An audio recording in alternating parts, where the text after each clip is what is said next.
ইয়াউমা লা ইয়ানফাউ মালু ওয়ালা বানুন ইল্লা মান আতাল্লাহা বিকলবিন সালিম।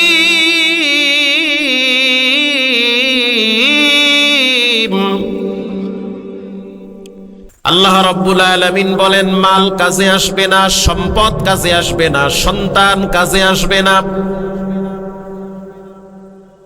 ইল্লা মান আতাল্লাহা বিকলবিন সালিম, একমাত্র পরিশুদ্ধ আত্মাটাই কাজে আসবে, যেই অন্তরে রোগ নাই, যেই রোগ বলা হয় হিংসার রোগ, অহংকারের রোগ, আমিত্ব ভাবের রোগ। এই রোগ মুক্ত যাদের অন্তরগুলো থাকবে তাদেরকে ডেকে ডেকে জান্নাতুল ফেরদাউসের মেহমান বানায়া দিবেন কে? এই যুগে লম্বা জামা পরা সহজ, লম্বা জামা পরলে অনেক রোগ থেকে বাঁচা যায়। দাড়ি রাখলে তো মাশাআল্লাহ অনেক রোগ ব্যাধির থেকে বাঁচা যায়। প্রত্যেকটা সুন্নতের ভিতরে শেফা আছে না নাই? মেসওয়াক করা অনেক সহজ, এখন বিধর্মীরাও মেসওয়াক করে, জানে মেসওয়াক করলে এর ভিতরে শেফা আছে। কিন্তু বর্তমান যুগে মানুষের অন্তরটা হিংসা মুক্ত করাটা হলো সবচেয়ে বড় কঠিন কাজ। ইয়াউমা লা ইয়ানফাউ মালু ওয়ালা বানুন ইল্লা মান আতাল্লাহা বিকলবিন সালিম।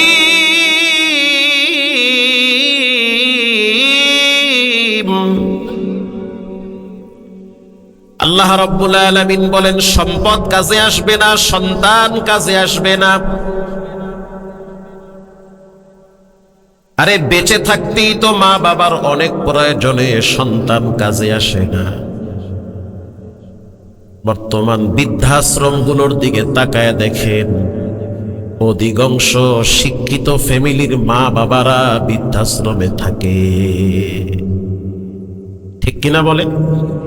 বৃদ্ধাশ্রমে থাকে। যেই মা বাবা সন্তানকে রব চিনায় না, রসুল চিনায় না, কোরআন চিনায় না, লেখা রাখেন একটা সময় দেখবেন ওই সন্তানরাও মা বাবাকে চিনবে না। আপনি কইলো ঠিক না কইলো ঠিক, এটি ঠিক ঠিক বাজ্যে খাই আমি, ঠিক কথা এটি। যেই মা বাবা সন্তানকে রব চিনায় না, রসুল চিনায় না, কোরআন চিনায় না, ইসলাম চিনায় না, পশ্চিম চিনায় না, মেসওয়াক চিনায় না, টুপি দাড়ি পাগড়ি চিনায় না, সন্তান যত বড় শিক্ষিত হোক, লিখে রাখেন একটা সময় দেখবেন ওই সন্তানরা মা বাবাকে চিনবে না, বরং অবহেলার পাত্র বানাবে। ইয়া আইয়ুহাল্লাযীনা আমানু লা তুলহিকুম আমওয়ালুকুম ওয়ালা আওলাদুকুম আন যিকরিল্লাহ। রব্বুল আলামিন বলেন, সন্তান আর সম্পদ যেন রবের জিকির থেকে গাফেল না করে। চায়ের দোকানদার বসে বসে চা বিক্রি করে, অথচ মসজিদে আজান হয়েছে, ইকামত চলতেছে, নামাজ চলতেছে, কোনো খবর নাই, কোনো মূল্যায়ন করে না, ভ্রুক্ষেপ নাই। অথচ সারাদিন বেচা বিক্রি করে ২-৪ হাজার টাকা যা পাবে তা দিয়ে সন্তানের মুখে হাসি ফোটাবে। তার মানে বোঝা গেল এই সম্পদ নামাজ থেকে তাকে দূরে রেখেছে, সন্তানও তাকে রবের শরণ থেকে দূরে সরিয়েছে। অটোওয়ালা অটো চালায়, নামাজের সময় হয়ে গেছে, অটোতে বসে বসে বিড়ি টানে, মাগার নামাজ পড়ে না, আছে না নাই? কিন্তু শেষ পরিণাম বড় ভয়াবহ হয়ে যাবে। রব্বুল আলামিন বলেন, লা তুলহিকুম আমওয়ালুকুম ওয়ালা আওলাদুকুম আন যিকরিল্লাহ সন্তান আর সম্পদ তোমাদেরকে যেন রবের শরণ থেকে দূরে সরাতে না পারে। হযরত ওমর রাদিয়াল্লাহু তাআলা আনহু ক্ষমতার মসনদে বসা, একজন বৃদ্ধ মানুষ লাঠিতে ভর দিয়ে দিয়ে হযরত ওমরের সামনে দাঁড়ায় বলল, আমির মুমিনিন, আমার মাত্র একটা সন্তান। যখন আমার যৌবন ছিল, রক্ত গরম ছিল, টাকা ছিল, যখন আমার ক্ষমতা ছিল, তখন তো সন্তানের প্রয়োজন হয়নি। এখন আমি বুড়া হয়ে গেছি, আমার অনেক প্রয়োজন সন্তানের মাধ্যমে মিটাতে হয়। বিশেষ করে আমার খাবারের বিষয়টা সন্তানকে দেখতে হয়। আমার সন্তান আমার খোঁজ খবর নেয় না, টাকা পয়সা দেয় না, কি খাই, কোথায় ঘুমাই, কেমনে চলি, চিকিৎসার জন্য কি প্রয়োজন, আমার সন্তান আমার খোঁজ খবর রাখে না। হযরত ওমর রাদিয়াল্লাহু তাআলা আনহু প্রশাসন পাঠায় দিয়া যুবককে তার দরবারে নিয়ে আসছে। নিয়ে আসার পর এক পাশে বাবা আর এক পাশে সন্তানকে দাঁড় করায় দিছে। যুবককে প্রশ্ন করলো, যেই বৃদ্ধ দাঁড়িয়ে আছে উনি তোমার কি হয়? যেই বৃদ্ধ দাঁড়িয়ে আছে কি হয়? আরে উনি তো আমার আব্বা লাগে। আমার আব্বা হয়? তুমি তোমার আব্বার খোঁজ খবর নেও না? না, নেই না। কত বড় সাহস, ডাইরেক্ট কয় নেই না। সত্য তো কওয়া লাগবে, মিছা তো আর কওয়া যাবে না। ওমরের সামনে কি মিথ্যা কথা কওয়ার সুযোগ আছে? সত্যটাই বলছে, না আমি নেই না। হযরত ওমর রাদিয়াল্লাহু তাআলা আনহু তরবারি বের করেছে। যুবক বলল, আমিরুল মুমিনিন, রাগ করিয়েন না, আমি জানি আপনার কথার আগে তরবারি চলে। যেই রাস্তা দিয়ে আপনি চলেন সেই রাস্তায় শয়তান চলে না, সেটাও ভালো করে জানি। আল্লাহু আকবার বলেন। কিন্তু বাবার বক্তব্য শুনে আমার উপরে রাগ করলে হবে না, এক পক্ষের বক্তব্য শুনলে বিচার করলে হবে না। বাদী বিবাদী দুইজনের বক্তব্য আপনাকে শুনতে হবে। তার মানে আমারও বক্তব্য শুনতে হবে, খালি আব্বারটা হলে হইবে না। হযরত ওমর রাদিয়াল্লাহু তাআলা আনহু বলল, বলো তোমার কি বক্তব্য?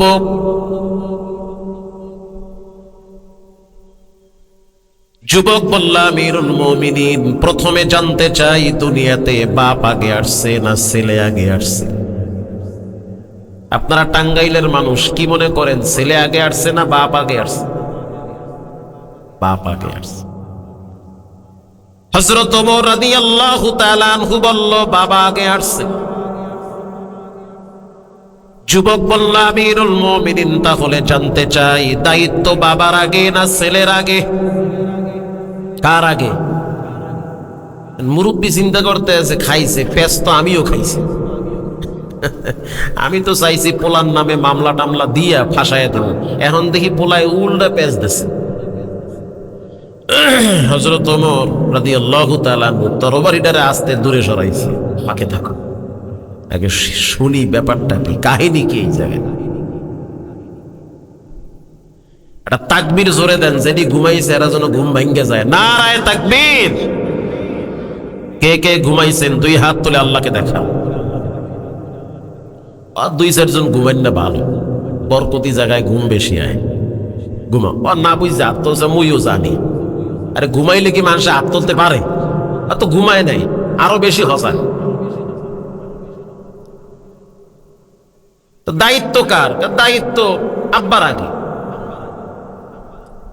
ও দায়িত্ব আব্বার আগে। তো কি কি দায়িত্ব একটু বলেন, আব্বাও শুনুক আমিও শুনি।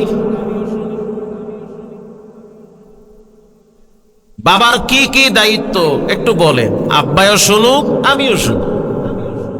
বাবাই তো খালি মোরামরি করতে আছে। হযরত ওমর রাদিয়াল্লাহু তাআলা আনহু বলেন, বাবার দায়িত্ব হলো 3টা। এবার আওয়াজ দিয়ে বলেন, বাবার দায়িত্ব কয়টা? 3টা। এটা আমার আব্বাই আমারে কইছে, আমিও আমার মাইয়া বলারে কইতে আছি, ওসিয়ত করছি তোমরা তোমাকে মাইয়া বলারে কবা, নাইলে শেষ বয়সে ফিডা খাওয়া লাগবে। এক নম্বরের বাবার দায়িত্ব সন্তানের জন্য ভালো একটা মা নির্ধারণ করা। মা যদি ভালো হয় সন্তান ভালো হওয়ার আশা করা যায়। বাবার প্রথম দায়িত্ব সন্তানের জন্য ভালো একটা মা নির্ধারণ করা। আমিরুল মুমিনিন আমার আব্বারে একটু জিজ্ঞান, আমার মাকে কোথা থেকে নিয়ে আসছে। কি কঠিন কথা যে আমার মাকে কোথা থেকে নিয়ে আসছে, আমার আব্বার শ্বশুর বাড়ি কোথায়। হযরত ওমর বলল, বাবার 2 নম্বরের দায়িত্ব সন্তানের জন্য ভালো একটা নাম রাখা। বাবার 3 নম্বরের দায়িত্ব সন্তানের জন্য কোরআন শিক্ষা দেওয়া। মারহাবা বলেন। তাহলে এবার আপনারা ভালো করে মুখস্থ করেন, বাবার দায়িত্ব কয়টা? 3টা। বাবার প্রথম দায়িত্ব সন্তানের জন্য ভালো একটা মা নির্ধারণ করা। মা নির্ধারণ করবে ছেলে না বাপে? বাপে করে।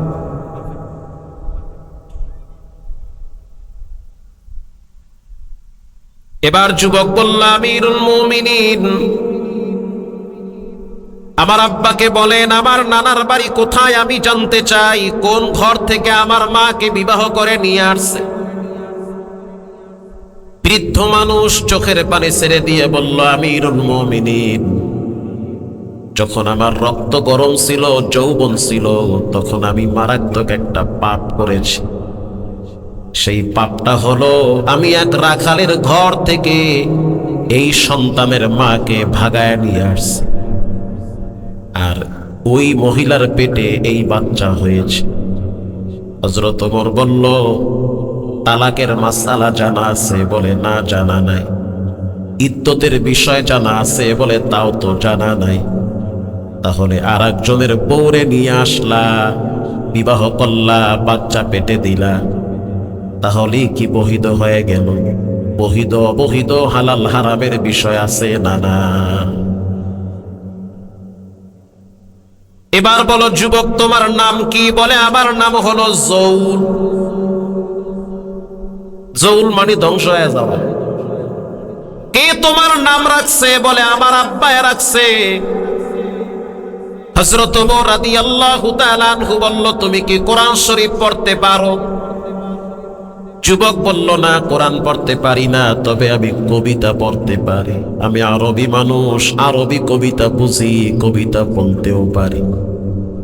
হযরত ওমর বলল, বিচার তো সন্তানের হবে না, বিচার হবে বাবা।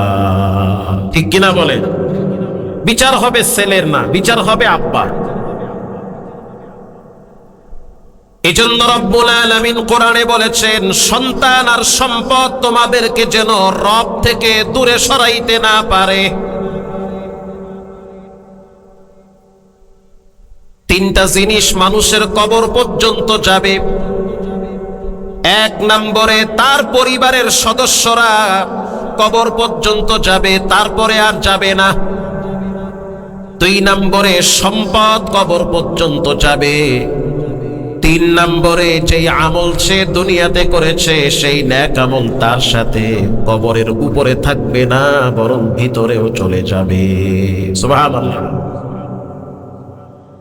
অন্য এক হাদিসে আল্লাহর হাবিব বলেন, ইয়াকুলু ইবনু আদম মালি মালি। মানুষ বলে আমার সম্পদ, আমার বাড়ি, আমার ধন, আমার এগুলো সব। আল্লাহর হাবিব বলেন, ওয়াহাল্লাকা মিন মালিকা ইয়া ইবনি আদম ইল্লা মা আকালতা ফাআফনাইতা। কিচ্ছু তোমার না, যা তুমি খাও ওটাই হলো তোমার। আল্লাহু আকবার। আপনি যেটা খাবেন ওটাই আপনার। এই বয়ান একবার করছি কুয়াকাটার একটা এলাকার নাম হয়েছে কাউয়ারসর। সরের নাম কি? আরো জোরে বলেন। কাউয়ারসর। আপনি মনে করেন না যে এলাকার সব মানুষ বুঝি কালা, নাম দেশে কাউয়ারসর। কাউয়ারসরে বয়ান করলাম যে নবীজি বলেছেন, তুমি যা খাবা ওটা তোমার। আও লাবিস্তা ফাআবলাইতা, যা ব্যবহার করবা তাই তোমার। আও তাসাদ্দাকতা ফামযাইতা, আল্লাহর রাস্তায় যেটা ব্যয় করবা ওটাই হলো তোমার স্থায়ী আমল, স্থায়ী সম্পদ। মারহাবা বলেন। গ্রামের সহজ সরল মানুষ অত পেঁচগোছ বোঝে না। আপনি যদি উত্তরবঙ্গে যান, একেবারে নর্থ বেঙ্গলের দিকে, মনে করবেন যে আপনি আর এক দেশে আইছেন। সহজ সরল মানুষ। আবার কিছু গ্রাম্য অঞ্চলের মানুষ আছে একেবারেই সহজ সরল, এত পেঁচগোছ বোঝে না। বয়ানের পরে এক মুরব্বী, বৃদ্ধ মানুষ, সহজ সরল, সে বলতেছে, হুজুর বয়ান তো মাশাআল্লাহ ভালোই লাগছে, আমিও খাই আল্লাহর দয়ায়, আমি গরুর দুধ বেচা বিড়ি কিনে খাই, এতে কি ঠিক আছে হুজুর? মানে সে মনে করছে যে গরুর দুধ বিক্রি করে বিড়ি কিনে খাইলে বুঝি সওয়াব আরো বেশি হয়। সহজ সরল মানুষ। আও তাসাদ্দাকতা ফামযাইতা, আল্লাহর রাস্তায় যেটা ব্যয় করবেন ওটাই হলো আপনার বোঝা। এজন্য সন্তান আর সম্পদ যেন আপনাদেরকে রবের ইবাদত থেকে দূরে রাখতে না পারে। ইয়াউমা লা ইয়ানফাউ মালু ওয়ালা বানুন ইল্লা মান আতাল্লাহা বিকলবিন সালিম।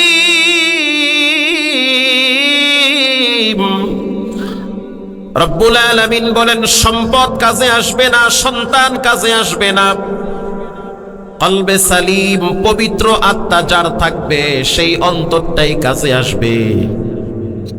রাজুলুন কলবুহু মুআল্লাকুম বিল মাসাজিদ, আজান হওয়ার সাথে সাথে যে ব্যক্তি নিজের অন্তরটাকে মসজিদের সাথে ঝুলায় রাখবে, এমন পরিষ্কার দিলওয়ালা মানুষগুলোকে রব্বুল আলামিন ডেকে ডেকে জান্নাতুল ফেরদাউসের মেহমান বানাবে।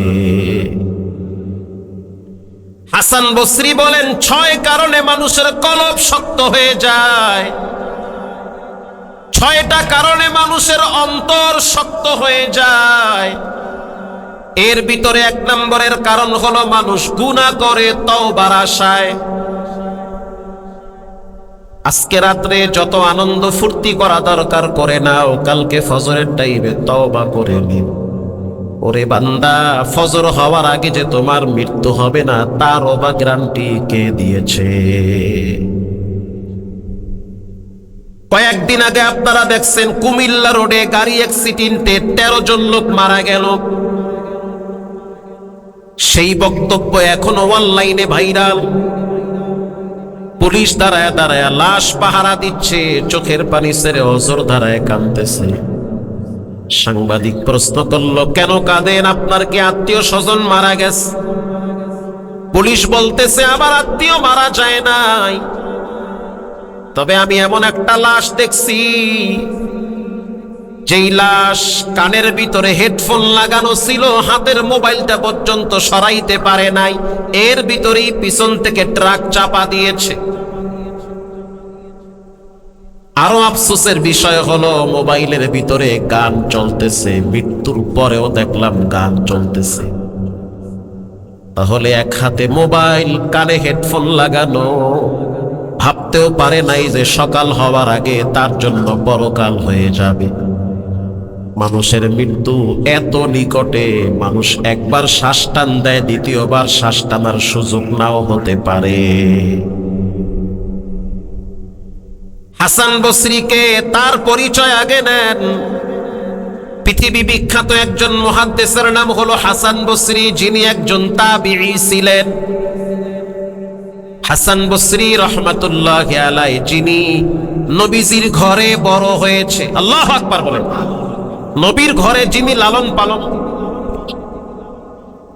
উম্মাহাতুল মুমিনিন মা সালামা রাদিয়াল্লাহু তাআলা আনহার স্তন থেকে দুধ পান করেছে হাসান।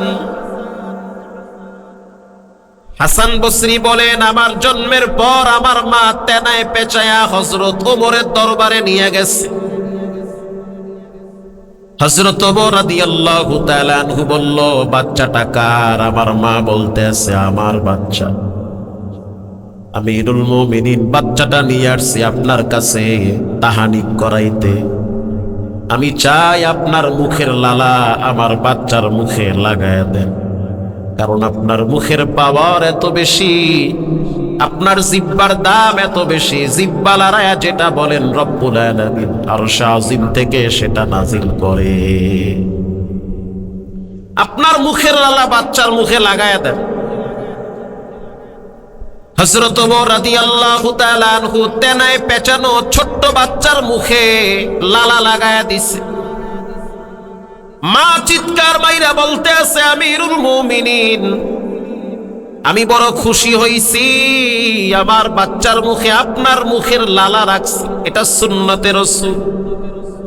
এবার আমি চাই আমার বাচ্চার নামটা আপনি রেখে দিবেন। হযরত ওমর রাদিয়াল্লাহু তাআলা আনহু চেহারার দিকে তাকায়া আঙ্গুল দিয়া ঠোঁট নাড়তেছে আর বলতেছে, মাশাআল্লাহ, চেহারা তো অনেক সুন্দর, যাও নাম রেখে দিলাম হাসান। কেন রাখছেন হাসান? বলে নবীর নাতির নামের সাথে মিলায় রাইখা দিছি হাসান। হাসান রাইখা দিছি, নিয়ে যাও। মা বলতে আছে, আমিরুল মুমিনিন, আমি চাই আপনি আমার বাচ্চার জন্য রবের দরবারে একটু দোয়া করেন। হযরত ওমর রাদিয়াল্লাহু তাআলা আনহু বাচ্চাটারে কোলে নিয়ে দোয়া করতেছে, আল্লাহুম্মা ফাক্কিহু ফিদ্দীন, রব্বুল আলামিন এই বাচ্চাটাকে ফিকহের জ্ঞান দান করেন। আল্লাহু আকবার বলেন। তার মানে মুফতি সাহেব বানায়া দেন। হযরত ওমর দোয়া করতেছে, ওয়াল্লিমুহুল কিতাব ওয়াল হিকমা ওয়া হুব্বিবা ইলাইহিন নাস। তিনটা দোয়া করেছেন হযরত ওমর রাদিয়াল্লাহু তাআলা আনহু। এক নম্বরের দোয়া, রব্বুল আলামিন আপনি এই বাচ্চাটাকে যুগশ্রেষ্ঠ মুফতি বানায়া দেন, ফিকহের জ্ঞান দান করেন। দুই নম্বরের দোয়া, রব্বুল আলামিন আপনি এই সন্তানটাকে ইলম ও হিকমতের জ্ঞান দান করেন, তার মানে কোরআনের জ্ঞান তার কলিজার ভিতরে দান করেন। তিন নম্বরে মানুষের কলিজার ভিতরে হাসানের ভালোবাসা মহব্বত বাড়ায়া দেন। আল্লাহু আকবার। এজন্য হাসান বসরি রহমাতুল্লাহি আলাইহি যখন রাস্তা দিয়া চলত, জঙ্গলার বাঘ ভাল্লুক গুলো তার সম্মানার্থে রাস্তা ছেড়ে দিয়ে অন্য রাস্তা নিত। হায়াতুল হাইওয়ান কিতাবে আছে। যুগ শ্রেষ্ঠ আলেমে দ্বীন হাসান বসরি তিনি বলেন, মানুষের অন্তর শক্ত হয় 6 কারণে। এক নম্বরে, মানুষ যখন গুনাহ করে তখন মনে করে আমি তওবা করব, তওবা করার নসিব হয় না, তার আগেই মৃত্যু হয়ে যায়। এজন্য প্রত্যেকটা মানুষের উচিত গুনাহ হয়ে গেলে সাথে সাথে তওবা করা, কারণ সে তো জানে না তার মৃত্যু কখন কোথায় হবে। তওবা নসিব হতেও পারে, নাও হতে পারে। এজন্য গুনাহ হওয়ার সাথে সাথে তওবা করা, আল্লাহর দরবারে চোখের পানি ছেড়ে কান্না করা। রাসূল বলেন, বেশি বেশি ইস্তিগফার পড়ো, আস্তাগফিরুল্লাহ। আরবিতে যদি না পারেন তো বাংলায় পড়েন, আল্লাহ আপনি আমাকে মাফ করে দেন। মান লাজিমাল ইস্তিগফার, এটা যেন জিহ্বার সাথে লাইগা থাকে, আল্লাহ আমাকে মাফ করে দেন। কোরআনের ভিন্ন এক আয়াতে রব্বুল আলামিন বলেন,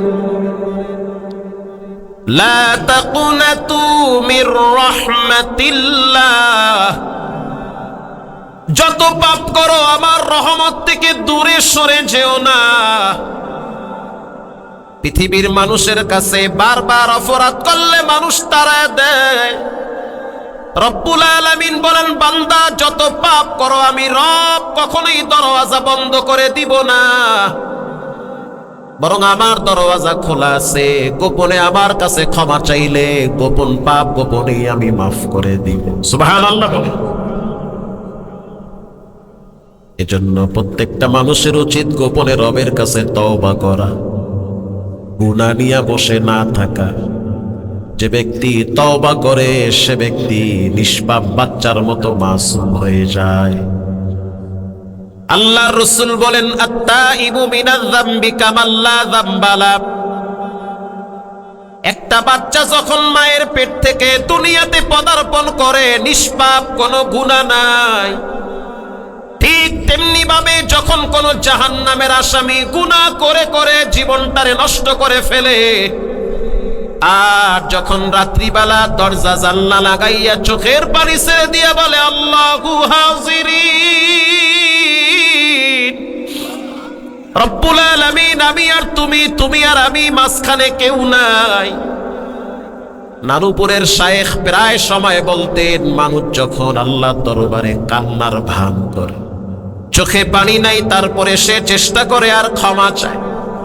আল্লাহর একটা নাম রহমান আর একটা নাম রহিম। বান্দার চোখের পানি নাকের ডগায় আসার আগেই অতীতের সব গুনাহ আল্লাহ মাফ করে। এটা আল্লাহর ওয়াদা আছে, আল বুকাউ মিন খাশিয়াতি। আল্লাহর ডরে যার চোখের পানি ঝরে আল্লাহ তাকে ক্ষমা করে দেয়। পৃথিবী বিখ্যাত একজন সাহাবীর নাম হলো আবু হুরায়রা রাদিয়াল্লাহু তাআলা আনহু। ইশারের নামাজের পর মসজিদে নববী থেকে বাসার দিকে যাচ্ছে। কিছু দূর যাওয়ার পরে একজন মহিলার কণ্ঠের আওয়াজ আবু হুরায়রার কানে ভেসে আসলো। মহিলা বলতেছে, আবু হুরায়রা একটু দাঁড়াও, তোমার সাথে কিছু কথা আছে। আবু হুরায়রা বলল, কিসের কথা? তুমি একজন নারী, আমি একজন পুরুষ, কাছে আসা যাবে না, যা বলার দূর থেকে বলো। মহিলা বলতে আছে, আবু হুরায়রা, খেজুর গাছের ওই পাশে তুমি দাঁড়াও, আমি এই পাশে দাঁড়াই। আমি বলবো, তুমি শুনবা, কোনো মজার গল্প হবে না, মনের কষ্টের কিছু কথা শেয়ার করব। নবীজির সাহাবী আবু হুরায়রা খেজুর গাছের কিনারায় দাঁড়ায় গেল। মহিলাটা খেজুর গাছের আড়ালে দাঁড়ায় বলতে আছে, আবু হুরায়রা, এলাকার সবাই জানে আমার মতো ভালো নারী মদিনার ভিতরে কেউ নাই, কিন্তু আমি একটা বিশাল বড় গাট্টি মাথায় নিয়ে ঘুরতেছি। এই গাট্টির ওজন আমি সইতে পারি না, এটার লোড আমাকে দুর্বল করেছে, এটার গাট্টি অনেক বড় হয়ে গেছে। আবু হুরায়রা বলতে আছে, কই তোমার মাথায় তো কোনো গাট্টি নেই। মহিলা বলল, আবু হুরায়রা, এই গাট্টি দেখা যায় না, এটা হলো পাপের গাট্টি। আল্লাহু আকবার। এটা গুনার গাট্টি দেখা যায় না, এটা রব দেখে, আর যে গুনাহ করছে সে বুঝে যে কি পরিমাণ পাপের গাট্টি মাথায় নিছে। আবু হুরায়রা বলল, তওবা করে নাও, রবের রহমতের দরওয়াজা খোলা আছে। উয়ুনুল হিকায়াত ইবনুল জাওজি রাহিমাহুল্লাহ লেখেন, মহিলা বলল, আবু হুরায়রা, তওবা করছি, তারপরেও মনে শান্তি পাই না। আল্লাহ আমারে ক্ষমা করলো কিনা আমি তো জানি না। আবু হুরায়রা বলল, কি এমন অপরাধ করলা যে তওবা করার পরেও তোমার মনে কোনো শান্তি পাও না? মহিলা বলতে আছে, আবু হুরায়রা, গোপনে এমন একটা পাপ করছি, বলতেও লজ্জা লাগে, না বলেও পারি না। আমি চাই তোমার মাধ্যমে যেন রব্বুল আলামিন ক্ষমার ব্যবস্থা করে দেয়। মহিলা বলতে আছে, আবু হুরায়রা, আমি এক রাখালের সাথে গোপনে জিনা করছি। জিনা ব্যভিচারে লিপ্ত হওয়ার পর আমার পেটে একটা বাচ্চা আসছে। সেই বাচ্চাটা ভূমিষ্ঠ হওয়ার পর আমি নিজের হাতে হত্যা করছি, গলা টিপে তাকে দুনিয়ার থেকে বিদায় করেছি, কারণ পাপের ফসল আমি বহন করতে চাই না। আবু হুরায়রা আস্তাগফিরুল্লাহ 3 বার পড়ার পর স্পষ্ট জানায় দিল, আল্লাহর আযাব বড় কঠিন, তুমি হালাক হয়ে যাও। জিনা করলা, আবার পেটের বাচ্চাটারে কেন হত্যা করলা? বাচ্চা তো কোনো পাপ করে নাই। এটা বলার সাথে সাথে আবু হুরায়রার কথা শুই না মহিলা একটা চিৎকার বেড়ে বেহুশ হয়ে গেছে।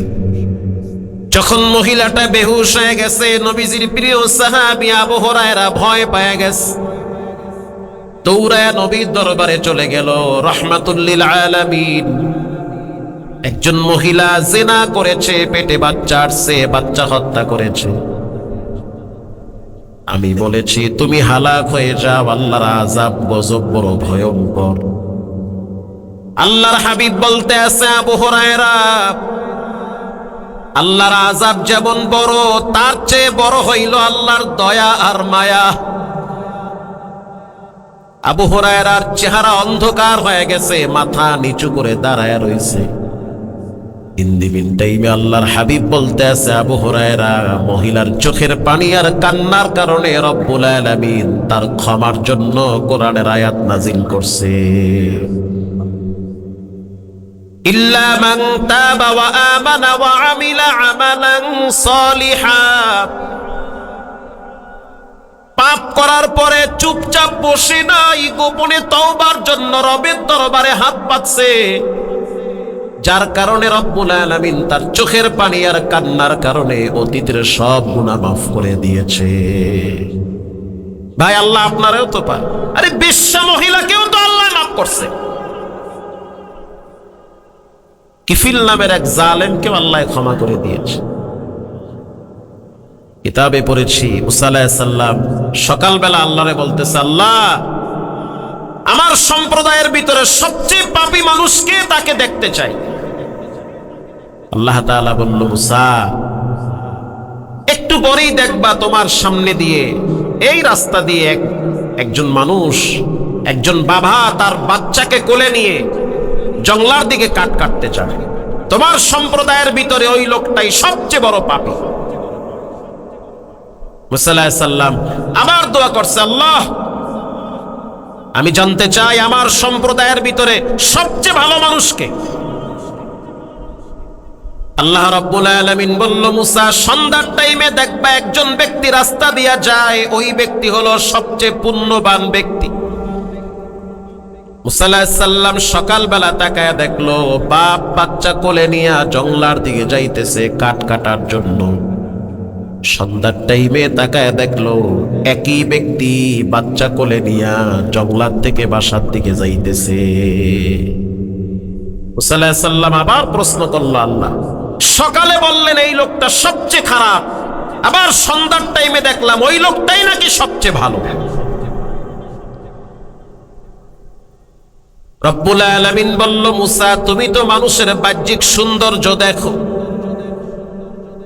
তুমি তো মানুষের পোশাক দেখে বুঝো কেমন না ভালো। আমি তো মানুষের পোশাক দেখি না, চেহারা দেখি না, মানুষের কলিজা দেখি। আল্লাহু আকবার বলে। সকালবেলা বাচ্চারে কোলে নিয়া বাবায় জঙ্গলার ভিতরে যায়া যখন কাঠ কাটা শুরু করছে, বাচ্চায় বাবার চেহারার দিকে তাকায় বলল, আব্বা জান, বিশাল বড় জঙ্গল, প্রতিদিন আপনি কাঠ কাটেন, জানতে চাই জঙ্গলের চেয়ে বড় কিছু আছে নাকি পৃথিবীতে? বিশাল বড় জঙ্গল, এর চেয়ে বড় কিছু আছে নাকি? বাবায় বলতে আছে, জঙ্গলের চেয়ে বড় হইল পাহাড়। একটু রিভার্ব দেন, সাউন্ডটা ভাষায় দেন না। জঙ্গলের চেয়ে বড় হইল কি? পাহাড়। আর না হয় বক্স বন্ধ করে দেন, মাইক চলুন, গলা আরো খেপ কামড়ায় ধরে আমার। জঙ্গলের চেয়ে বড় হইল পাহাড়। বাবা আবার প্রশ্ন করলো, ছেলে আবার প্রশ্ন করলো, আব্বাজান, জঙ্গলের চেয়ে বড় হইছে পাহাড়, পাহাড়ের চেয়ে বড় কি? বাবায় বলল, পাহাড়ের চেয়ে বড় হইল আসমান। সন্তান বাচ্চা মানুষ বুঝে না, কি প্রশ্ন করবে, কি উত্তর নিবে। আবার প্রশ্ন করলো, আব্বাজান, বুঝছি, জঙ্গলের চেয়ে বড় হইল পাহাড়, পাহাড়ের চেয়ে বড় হইল আসমান। এবার বলেন, আসমানের চেয়ে বড় কিছু আছে নাকি? তখন বাবায় বলল, আসমানের চেয়ে বড় হইল তোমার বাবার গোপন অপরাধ, তোমার আব্বার গোপন পাপ আসমানের চেয়েও বড়। এটা বইলা বাবায় চোখের পানি ছেড়ে হাউমাউ করে কেঁদে দিয়েছে। আমার গোপন পাপ যদি সন্তান তুমি জানতা, জীবনে আমার কোলে তুমি উঠতা না। আমার গোপন চরিত্র যদি তুমি জানতা, জীবনে তুমি আমারে আব্বা বইলা ডাকতা না। আমার গোপন অপরাধ যদি তুমি জানতা, জীবনে তোমার মা আমার ঘরে থাকতো না। হাজারো অপরাধ করার পর আমি বুঝতেছি পৃথিবীর ভিতরে আসমানের চেয়েও আমার অপরাধ বড়। সন্তান আবার বাবার চেহারার দিকে তাকায় বলল, আব্বা জান, আমি জানতে চাই তোমার পাপের চেয়ে বড় কিছু আছে নাকি? বাবা তখন শাহাদাত আঙ্গুল উঁচা করে বলতে আছে, সন্তান, আমার পাপের চাইতে আমার আল্লাহর দয়া মায়া অনেক বড়।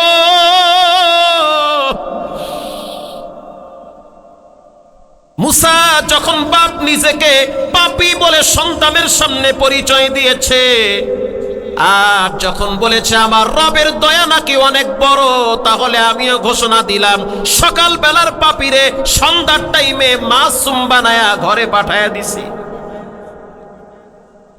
हर गुरीदे देने तू तैयार है, जो न मांगे उससे तू बेजार है। মান তাওয়াদা লিল্লাহ রাফাহু, যে ব্যক্তি আল্লাহর জন্য নিজেকে ছোট বানায়, আল্লাহ তার মান মর্যাদা সম্মান বাড়ায় দেয়। জীবনে যদি কোনো ভালো আমল নাও থাকে, অন্ততপক্ষে আল্লাহর কাছে নিজেকে পাপী বলে পরিচয় দিবেন, ইনশাআল্লাহ। বলে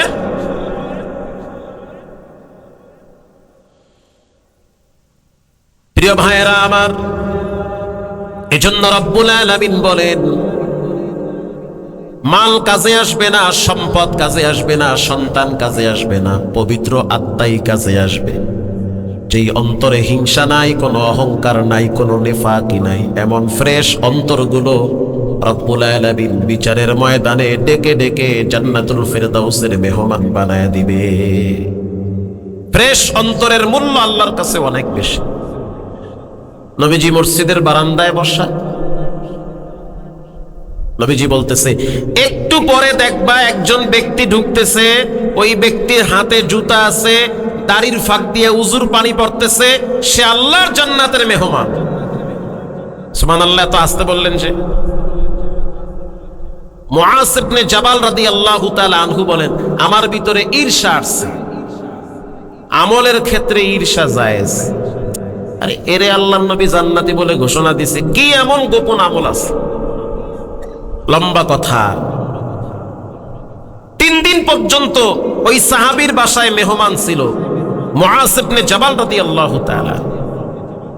মেহমান থাকার পরে গোপন ভাবে দেখছে যে সে কি আমল করে। পরে দেখলো গুরুত্বপূর্ণ গোপন তেমন কোনো আমল নাই। 5 ওয়াক্ত নামাজ পড়ে, খেজুর গাছের ঠাল কাটে, সাদাকা করে, আব্বা আম্মার সেবা করে, সন্তানদেরকে দিন শিখায়, রাত্রিবেলা ঘুমায়, ফজরের নামাজ পড়ে, দিনের বেলায় কাজ করে, এটাই তার আমল। একদিন হাত চেপে ধরে বলল, ভাই সত্য করে বলেন আপনার গোপনে কি আমল আছে? কেন? নবীজি বলছে তুমি জান্নাতের মেহমান। তখন ওই সাহাবী বলল, যদি এটা রাসূল বলে থাকে আমার জন্য খুশনসিব। আমার গোপন তেমন কোনো আমল নাই। আমার দিল বলতেছে, আমার অন্তরের ভিতরে কোনো মানুষের প্রতি বিন্দু পরিমাণ হিংসার অহংকার নাই। এ কারণেই রব্বুল আলামিন হয়তো আসমান থেকে আমার ব্যাপারে ঘোষণা দিয়েছে আমি জান্নাতের মেহমান। মারহাবা বলেন। আশারায়ে মুবাশশারা 10 জনের একজন সাহাবী সাদ বিন আবি ওয়াক্কাস রাদিয়াল্লাহু তাআলা। হাসান বসরি বলেন, প্রথম কারণ হলো মানুষের অন্তর শক্ত হয়ে যাওয়া। মানুষ গুনাহ করে তওবার আশায়। 2 নম্বরের কারণ হলো মানুষ আল্লাহর দেওয়া নিয়ামত খায় তবে শুকরিয়া আদায় করে না। ওয়া ইন তাউদ্দু নি'মাতাল্লাহি লা তুহসুহা। পৃথিবীর মানুষ শুনে নেন, একটা একটা করে যদি নিয়ামত গণনা করেন, নিয়ামত গণনা করে শেষ করা যাবে না। যা দেখি না সব নিয়ামত একজন দিয়েছেন, জোরে বলেন তিনি হলেন কে? আল্লাহর দেওয়া নিয়ামত। অন্যতম একটি নিয়ামত যে আল্লাহ আপনাকে এত ধর্মের ভিতরে ইসলাম ধর্মে আপনাকে আল্লাহ কবুল করছে। সবচেয়ে বড় নিয়ামত যে আল্লাহ তাআলা মুসলমান ঘরে আপনার জন্ম দিয়েছে। অন্যতম একটি নিয়ামত যে আল্লাহ তাআলা লক্ষ লক্ষ মাখলুকের ভিতরে শ্রেষ্ঠ মাখলুক আল্লাহ আপনারে মানুষ বানাইছে। আরো বড় নিয়ামত যে আল্লাহ আপনাকে নবী আলাইহিস সালাতু ওয়াস সালাম মুহাম্মাদুর রাসূলুল্লাহ সাল্লাল্লাহু আলাইহি ওয়াসাল্লাম তার উম্মত হিসেবে আল্লাহ আপনারে কবুল করছে। এর চেয়ে বড় নিয়ামত আর কি চাই? হাসান বসরি বলেন, মানুষের দিল শক্ত হয়ে যায় 2 নম্বরের কারণ হলো মানুষ আল্লাহর দেওয়া নিয়ামত খায় তবে শুকর আদায় করে না।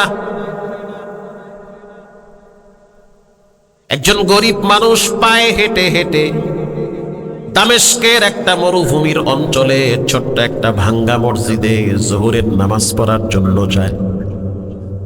জোহরের নামাজ পড়ার জন্য যখন মসজিদে প্রবেশ করলো, প্রবেশ করার আগে বেচারার মাথার উপরে রোদের তাপ এত বেশি যে রাগ খুব জোরে আসছে।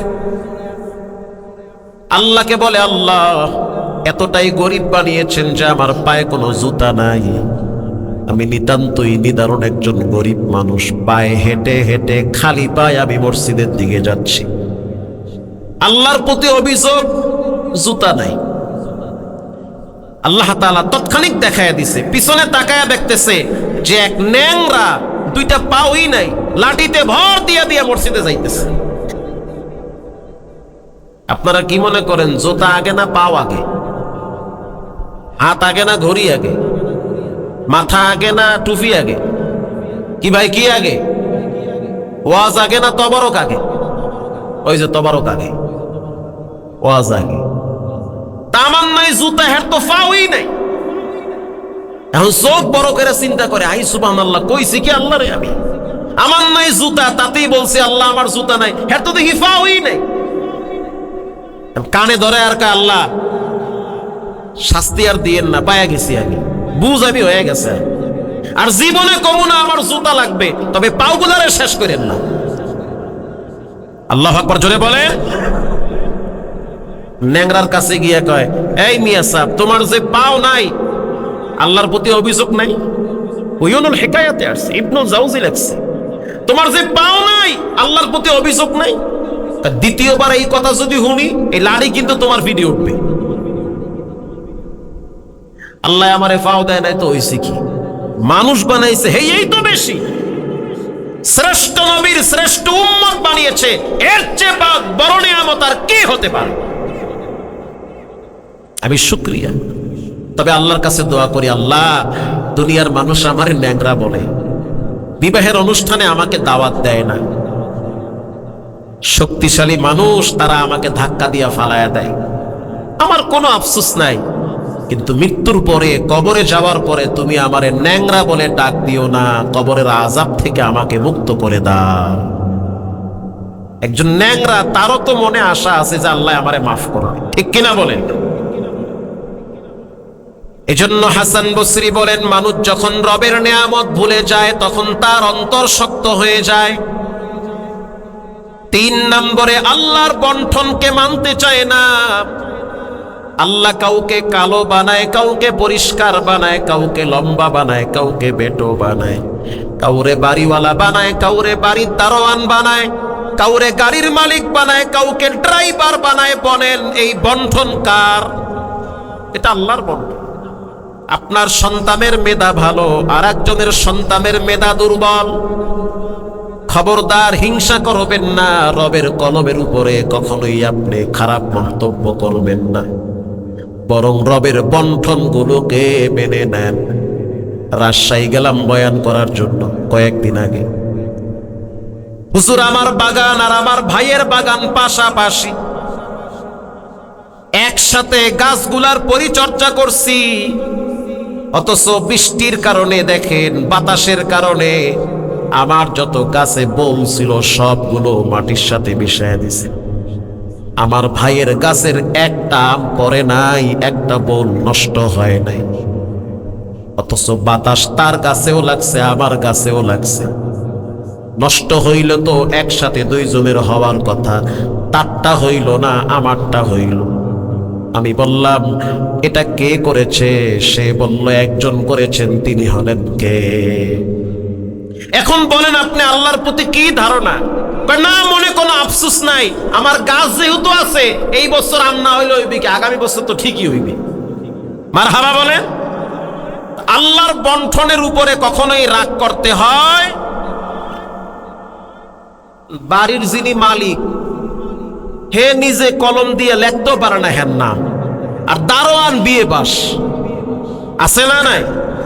দারোয়ান বিয়ে পাস, দারোয়ান যদি কয় ও করলো কি আল্লাহ, হেরে বানাইছে বাড়ির মালিক, একটুখানি একটা মানুষ লিখতে পারে না, হে হয়েছে 5 তলা বাড়ির মালিক, আমার কওয়া লাগে হ্যারে স্যার আর আমি দেখতে শুনতে কম নাই, লেহার ঠেলায় গোষ্ঠী হুদ্দে ইংলিশে লিখতে পারি, আর আমারে বানাইছে আল্লাহ বাড়ির দারোয়ান। আল্লাহর বন্ঠনটা কি?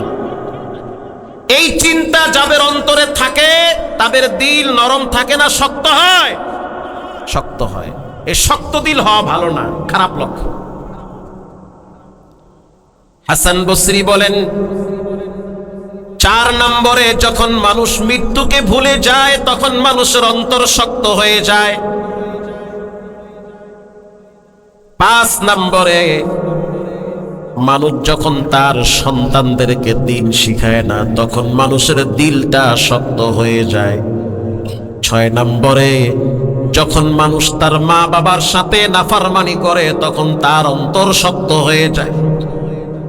মা বাবার সাথে যারা ভালো আচরণ করে তাদের দিলগুলোকে নরম বানায় দেয় কে? এজন্য যতদিন হায়াত পান খবরদার কখনোই মা বাবার সাথে নাফরমানি করবেন না। আমি তো প্রায় সময় বলি, প্রত্যেকটা মানুষের সফলতার জন্য 2 জন মানুষ লাগে। 2 জন মানুষকে অবহেলা যদি করেন তাহলে জীবনের সফলতার সিঁড়িতে উঠতে অবস্থা খারাপ হয়ে যাবে। 1 নম্বরে মায়ের দোয়া লাগে, 2 নম্বরে ঘরের স্ত্রীর সহযোগিতার সাপোর্ট লাগে। ঠিক কিনা বলে? কামরাঙ্গীর চরে লেদার ফ্যাক্টরিতে আগুন লাগছে, হাজী সাহেব দাঁড়ায় দাঁড়ায় কাঁদতেছে। কোটি টাকার দোকান আগুনে পুইরা ছাই হয়ে গেছে। চোখে দেখা আমাদের হাজী সাহেবের স্ত্রী, ফ্যাক্টরির মালিকের স্ত্রী, বোরকা পইরা দৌড়ায় আসছে হাজী সাহেবের কাছে। আইসা বলতে আছে, ঘরে চলেন। আরে কেন দাঁড়ায় আছেন এখানে? কেন আপনি চিন্তা করেন? কেন আপনার চোখের পানি এত বের হয়? আপনি তো স্টক করবেন। এই ফ্যাক্টরিতে আগুন লাগছে তো হয়েছে কি? আপনি বেঁচে আছেন, এটাই তো আল্লাহর দরবারে শুকরিয়া। কেন করোনার টাইমে আপনি কয়েক কোটি টাকা ধরা খাইছেন না? আল্লাহ আপনারে পোষায়া দেয় নাই? কহ দিছে। তো এখন ফ্যাক্টরিতে আগুন লাগছে, কি হয়েছে? 5 বছর পর দেখবেন ওরকম 2টা ফ্যাক্টরির মালিক আপনি হবেন। এরকম একটা স্ত্রী থাকলে আর কোনো চিন্তা আছে? এখন বউ যদি হইতো 10 জাল্লা মার্কা, আইয়া যদি কইতো তুমি খালি ধরা খাও, একবার খাইছো করোনার টাইমে বাস, এইবার খাইছো আগুন, তাহলে জামাইয়ের অবস্থা ঠিক থাকে না ব্যাঠিক হয়ে যায়? পুরুষ মানুষ কখনোই দুর্বল হয় না। পুরুষ রাত জেগে মাথায় বস্তা নিয়ে হাঁটতে পারে, প্রচন্ড রোদের তাপে আগুনের ভিতরে কর্ম করতে পারে। পুরুষ দুর্বল হয় ঘরের নারীর অত্যাচারে আর জুলুমের কারণে। আসতে বলবেন না, জোরে বলেন, ঠিক না ব্যাঠিক? সৌদি আরব দেখছি, আইরে আল্লাহ, সারা রাত রাস্তা পরিষ্কার করে, মুখে হাসি। আমি বললাম ভালোই তো আছেন ভাই, মাশাআল্লাহ। হুজুর খুব ভালো আছি, কিন্তু কষ্ট হইল যখন বাড়িতে ফোন দেই সবাই টাহা চায়। আব্বা কয় টাহা ঋণ, মায়ও কয় টাহা, বউ কয় ওরে আল্লাহ তুমি করো কি, ঈদ আইছে সামনে, মার্কেট লাগবে 3 লাখ টাকার। এই যন্ত্রণায় জীবন তেজপাত হয়ে গেছে। কাম করতে করতে কখনোই পুরুষ দুর্বল হয় না। পুরুষ দুর্বল হয় ঘরের নারীর বেশকির কারণে। এজন্য ইমাম গাজ্জালী বলেছেন, তুমি যদি সফলতা চাও তাহলে 2 জন মানুষ তোমার জীবনে লাগবে। জোরে বলেন, কয়জন? 1 নম্বরে মায়ের দোয়া লাগবে। মায়ের সাথে সম্পর্ক দূরত্ব হইলে শান্তি আর সফলতা আসবে না। 2 নম্বরে ঘরের স্ত্রী কর্মঠোর এবং বিচক্ষণ জ্ঞানী লাগবে। রিল্যাক্সে চলবেন, কোনো টেনশন নেই। এই যে ঘুরি গাড়ি খাই, দেখেন না কত সুন্দর খাইয়া লইয়া আছে, কোনো টেনশন নাই তো। ঘর ঠিক আছে তো, ওইটা হে সামলায়। মায়েরে ফোন দেয়, বইনেরে ফোন দেয়, আব্বারে ফোন দেয়, খোঁজ খবর নেয়, মহা সুখে। আমার পরিষ্কার বক্তব্য আমার ঘরে যে আমাকে টেলিফোন দিনের ভিতরে 1 বার করলে আমার আব্বা আম্মাকে 5 বার করবা, তাহলেই তুমি আমার মাথার তাজ হয়ে থাকবা। ঠিক কিনা বলে? আমারে জিগাবা খাইছুনি, গেছুনি, ভালো আসুনি, এমএ গেছুনি, হোম্ম গেছুনি, এত পিছলা দরদের আমার কোনো দরকার নাই। আব্বা আম্মার সাথে কোনো সম্পর্ক ভালো থাকবে না, আমার বোনদের সাথে সম্পর্ক ভালো থাকবে না, আমার ভাইদের সাথে সম্পর্ক ভালো থাকবে না। আমার লাগে পিছলা খাতিল, ওই খাতিল চলবে না। কান টানলে মাথা আসে। তুমি আমার লাগে ব্যবহার খারাপ কইরো, মাফ করে দেব। আমার মায়ের সাথে সম্পর্ক ভালো রাখো, তুমি আমার মাথার রানী হয়ে থাকবা। এজন্য সফলতার জন্য দুইজন মানুষ লাগে, একজন হলো মা আর একজন হলো বউ। জোরে বলেন ঠিক না ব্যাঠিক? মা আর স্ত্রী দুইজন ঠিক, পুরো জিন্দেগি ঠিক। আল্লাহ রাব্বুল আলামিন বলেন,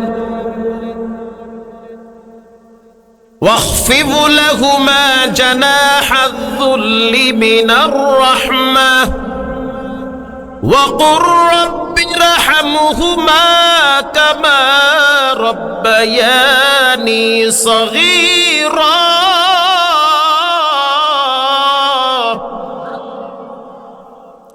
ও সন্তান, খবরদার, মা বাবার সাথে কখনোই নাফরমানি করবা না।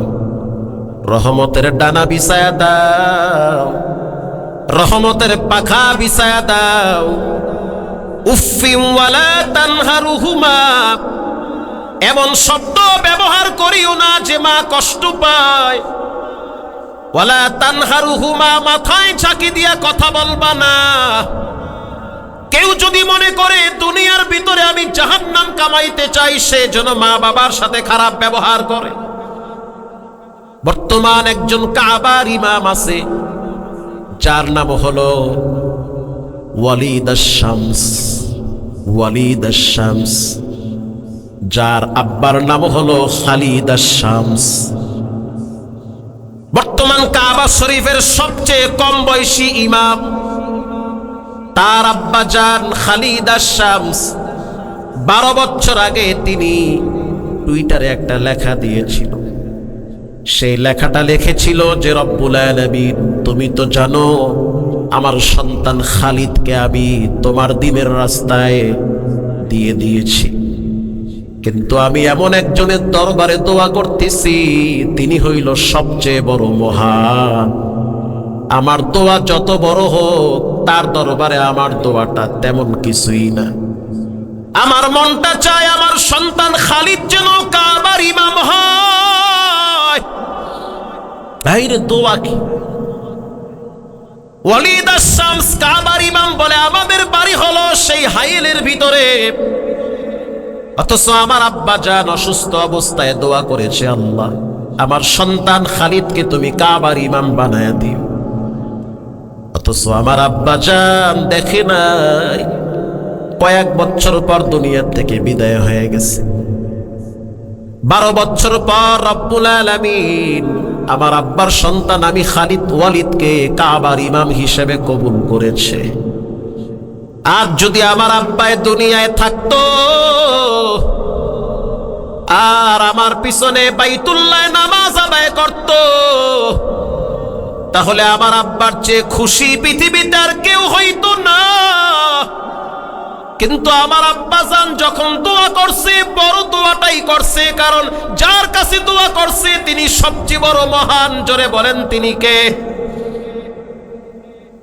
এজন্য সন্তানের জন্য রবের দরবারে যখন দোয়া করবেন, বড় দোয়াটা করবেন, কারণ প্রত্যেকটা মা বাবার উচিত সন্তানের জন্য বেশি বেশি দোয়া করা।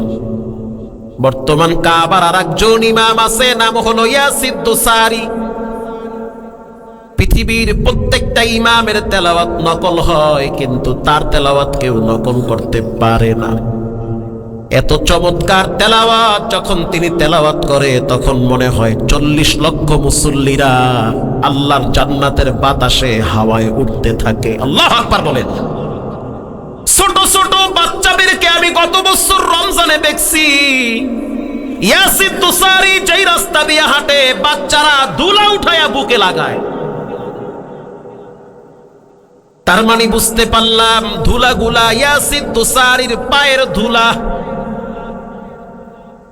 সাংবাদিকরা প্রশ্ন করল, গোটা আরব বিশ্ব আপনার জন্য পাগল, এত চমৎকার কণ্ঠে আপনি তেলাওয়াত করেন, মানুষ পাগল হয়ে যায়। বয়স্ক মানুষগুলা দাঁড়ায় থাকে ঘন্টার পর ঘন্টা, কোনো ক্লান্তি ভাব নাই। মনে হইতে আছে তাদের দেহের রোগের চিকিৎসা হইল আল্লাহর কোরআন। সাংবাদিক প্রশ্ন করল, এত সম্মানের জায়গায় কেমনে আসছে? ইয়াসির তুসারি চোখের পানি ছেড়ে দিয়া বলে, এটা আমার ক্রেডিট না, এটা আমার মায়ের দোয়া। আমার মাকে আমি প্রায় সময় দেখতাম, না জহুর না আসর না মাগরিব না ইশা, যখনই দোয়া করত তখনই বলতো, আল্লাহ তুমি আমার দোসারিরে তোমার ঘরের ইমাম বানায় দিও। লক্ষ মা দোয়া করে, দোয়া তো সবাইটা কবুল হয় না। তাহলে সন্তানের সফলতার পিছনে মা বাবার দোয়া আছে না নাই? যত আলেম পৃথিবীতে দেখতে পান, খবর নিয়ে দেখেন তাদের বাবা আর মায়ের চোখের পানি আর কান্নার আওয়াজে রাত্রিবেলা আরশে আজিম ঠান্ডা বানায় দেয়। সন্তান কখনোই আলেম হতে পারবে না যতক্ষণ না পর্যন্ত মা বাবা রাত্রিবেলা যায় নামাজ তাহাজ্জুদের মুসাল্লায় বিছাবে আর রবের দরবারে রবের রহমতের খুঁটি ধইরা ঝাঁকতে হবে আর বলতে হবে, আল্লাহ আমি এমন একজনের রহমতের দয়ার খুঁটি ধরছি যার দয়া কখনোই শেষ হয় না। এজন্য রব্বুল আলামিন কোরআনে বলেছেন, সন্তান তোমার মা বাবা তোমার জন্য অনেক কষ্ট করেছে। আজ তোমার আব্বা বুড়া হয়ে গেছে, তোমার মা বৃদ্ধা হয়ে গেছে, তোমার আব্বার কাশি তোমার কাছে এখন ভালো লাগে না, তোমার মা এখন অসুস্থ, হাঁটতে পারে না, খবরদার অবহেলা করিও না। কারণ তোমার মা বাবা তোমার জন্য জান্নাত, তোমার মা বাবা তোমার জন্য জাহান্নাম। হাদিসে আসছে, মা আয়েশা রাদিয়াল্লাহু তাআলা আনহা মন বেজার করে একদিন বসে আছে, আল্লাহর হাবিব ঘরে প্রবেশ করেছে। প্রশ্ন করল, আয়েশা কেন কাঁদো, কি হয়েছে? আম্মা জান আয়েশা বলল, ইয়া নবী আল্লাহ, আজকে আমি একটা মায়ের ভালোবাসা চোখ দিয়া দেখছি। মায়ের ভালোবাসা আল্লাহ জীব জানোয়ার পশু পাখির ভিতরেও দিয়েছে। আয়েশা রাদিয়াল্লাহু তাআলা আনহা বলেন, একজন মা দুইটা বাচ্চা নিয়ে আমার সামনে আসছে সাহায্যের জন্য, কিন্তু হাত পাতে নাই, আমার দিকে তাকায় আছে, বুঝতে পারলাম তার পেটে ক্ষুধা আছে। বাচ্চা দুইটার চেহারার দিকে তাকায় দেখলাম ক্ষুধার কারণে বাচ্চা দুইটার চেহারা শুকায় গেছে।